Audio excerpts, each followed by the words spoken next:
Hi friends, அவ்வளோதான். நைட்டுக்கு வந்து பார்த்தீங்கன்னா உப்புமா எங்கள் வீட்டில். பாருங்கள், எனக்கு ஏதோ உப்புமா சாப்பிடணும் போல தோணுச்சு. அதுவும் நான் செய்கிற உப்புமா பார்த்திங்கன்னா நல்லா புட்டு மாதிரி சூப்பராக இருக்கும். இப்போ மற்றவங்களாம் செய்யும்போது அப்படியே ஒரு மாதிரி குழப்பம் இருக்கும். அது ஒரு பிடிக்காது. மோஸ்ட்லி நிறைய பேர் பிள்ளைங்களுக்கும் சரி பெரியவங்களுக்கும் சரி உப்புமா பிடிக்காது.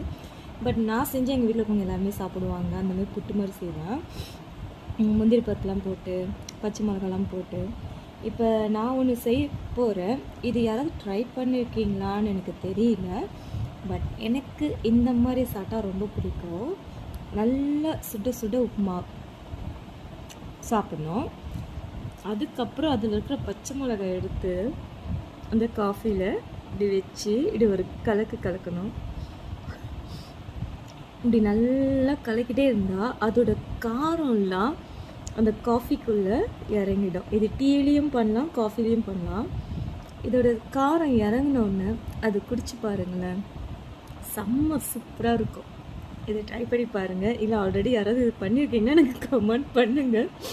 இல்லை நீங்கள் தான் இது ஃபஸ்ட் டைம் பண்ணுறீங்க அப்படின்னாலும் எனக்கு சொல்லுங்கள். இது நல்லாயிருக்கும், குடிச்சு பாருங்கள் எப்படி இருக்குன்னு பாருங்கள். அப்படியே ஸ்பைஸியாக மசாலா டீ மாதிரி இருக்கும். பட் இது மசாலா காஃபி. ஓகேங்களா? எப்படி இருக்குன்னு சொல்லுங்கள்.